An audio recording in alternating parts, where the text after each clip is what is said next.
Career pathways in Boston increasingly demand higher skills, even beyond what's certified with credentials. Making headway also means surmounting barriers and using the power of networking or even advice from new places. One example of that advice is a book by our guest called A Brown Parent's Guide.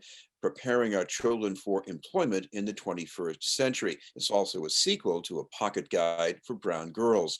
We'd like to welcome the author, Dr. Tamika and Jacques. Thank you very much for being with us, Tamika. Thank you for having me. Appreciate this opportunity. Uh, Doctor, I'd like to start with the titles of these books. The Brown Parent and the Brown Girl. It also says this is the story of your life too. Yes. So yes, it is written through my, own perspective as a brown girl. And it just gives a shout out to, the black and brown people in this world. It's not, it could be Asian, it could be, the Latinx population. So, but really it could be used for anyone, but it just gives a shout out to my black and brown people. Yeah. Of course, one of the things that the brown girl encounters at an early age is what you might have encountered. You were in a school, maybe you were one of the few brown students, which means other kinds of students made assumptions about you. What was that like? Sure. So I grew up in a small town in Massachusetts, on the South Shore. And what I grew up, with, I often tell the story is, Martin Luther King weekend, there was really no one in my town that specifically looked like me. I went to a high school with 1,200 students, and there was probably about 12 minority students in there, of other students that looked like me. And so there was just a lot of adversity that I would face. The story that, resonates with me driving home, I'm sorry, not driving home, on the school bus, Martin Luther King weekend, and hearing, white boys talk about what are we going to do on Martin Luther King Day on Monday? Are we going to throw rocks at cars, or are we going to throw rocks at Black people? And just hearing those conversations and not necessarily being able to speak up for myself because I was the only brown girl on the bus. So didn't want to get down by the, beat down by the white boys per se. So those are the, the types of experiences that I experienced, growing up. Now, we often hear about experiences like that, targeting kids who are extremely underprivileged, a lot of deprivation in their life. But, you have parents who were, that's not their story. I mean, these are people of accomplishment. So how do you combine those two kind of things going on at you?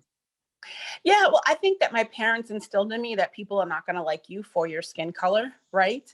And there's, many different types of racism. It's not just, the color of your skin, but, at that particular moment in my life, that's what I was dealing with. So, they just prepared me that you have to go to school, keep up with your education, be friendly to people, be kind to other people. And you will be successful. You can't always, sometimes you just have to turn the other cheek to those people, that are saying that to you, because my parents just instilled in me that I was better than them. Meaning that I was better and that I could turn a cheek, I would be successful just like them. So yeah, my parents were accomplished, and they just kept on, instilling that in me. You're going to be great regardless of your skin color. You're going to go to college. These are opportunities that they didn't necessarily had when they were my age. So this is what, they wanted to, put on me. And I appreciate that. Well, I want to talk to the parent volume here because right now you're raising children like a lot of other parents. You want your kids to do even better than you did, probably. So there's a lot of stress going on in that. I mean, you want them to succeed, but you also don't want them to be so successful that it's in a way that's dysfunctional for them. So, how should parents work that out?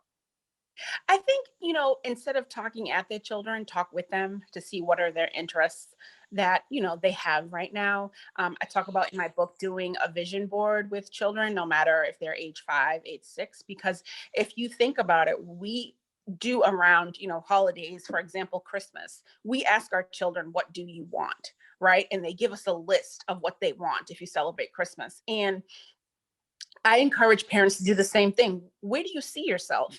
Write that down on a vision board. Have them just draw a little picture.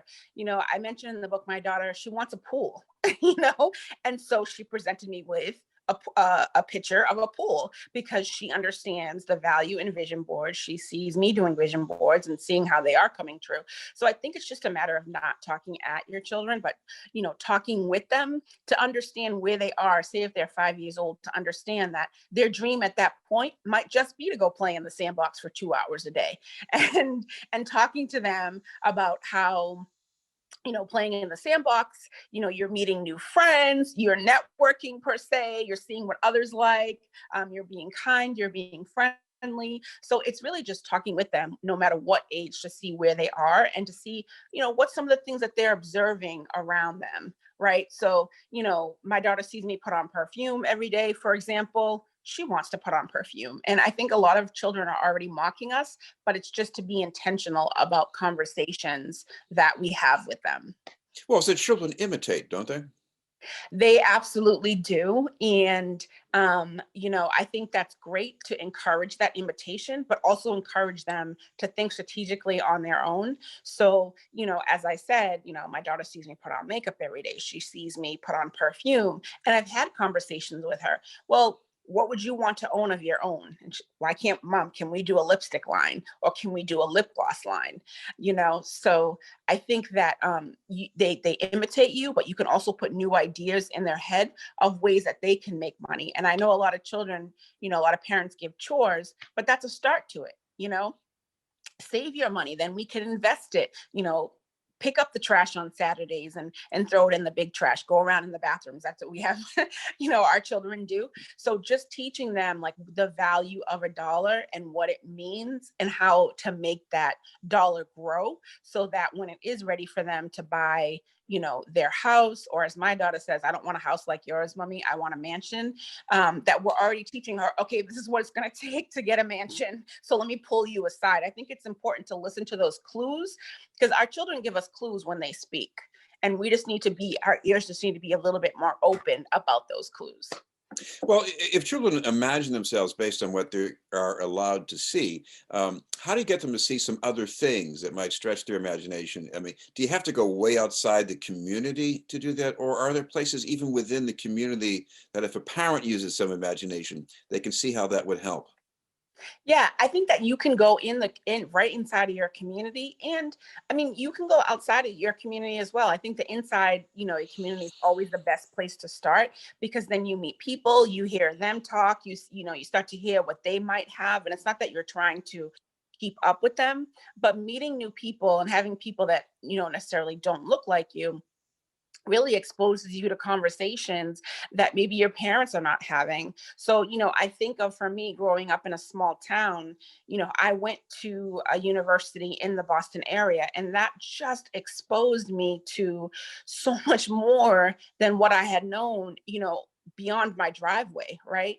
And so I think that as children, we can bring them to those volunteer experiences. I remember my parents had me around, on the corners holding signs for different initiatives, for different politicians. And those experiences are free. So it's not that you have to always look for something that has financial cost to it, but in your community, there's things that you can do to volunteer and to serve at and to attend and just going to a library, your local library, they have so many speakers that come in and books that you can read. So I think it really happens in your community so that you can dream about it. If you can't see it, you can always dream about it and envision what the future might look like.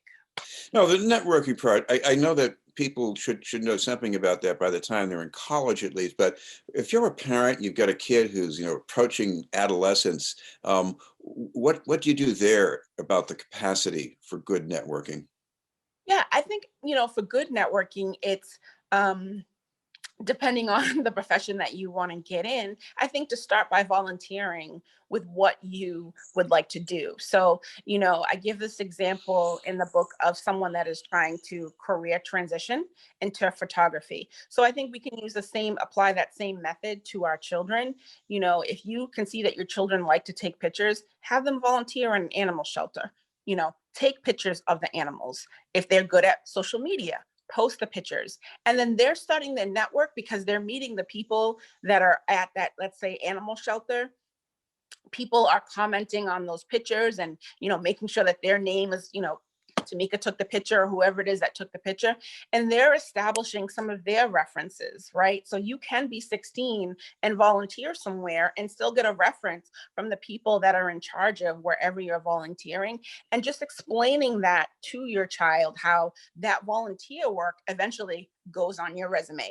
Eventually, now how many people can you meet by volunteering? That's 10 people that can vouch for the work that you've done. That's 10 people that can, observe your pictures. And in this, day of social media, pictures go viral all the time, and you can take that credit and put that on your resume and show that portfolio to others at 16 years of age, and you'll be definitely advanced and further than a lot of, adults that are trying to get into that type of profession. So I just encourage the kids to start by volunteering your time, because maybe you think you want to be a photographer, but then when you start taking the pictures and you have to get, as close as you can, let's say with dogs, if you wanted to be an animal photographer, and then you're like, oh no, this is not for me. So that's the time really to get our children to volunteer, play sports, and think about, observe who's around them, who's coaching them. Is that a job that you might like? So those type of experiences are the experiences that lead to good networking, so that people can see your name, they see your name, and you're building those up as you are living each year. Yes, they'll learn that games have a lot in common with work, for better or worse. Finally, we should mention, if anybody wants to get hold of these guides, what's the best way to look for them? They are on Amazon. Both of them are Amazon. They are on my website that you can connect with, Dr. TJACQUES.com, and you can also find them there. Great. Thank you very much for taking the time to join us. Thank you so much. I appreciate it. Have a great day. Dr. Tamika Jacques. We'll have more news in just a moment.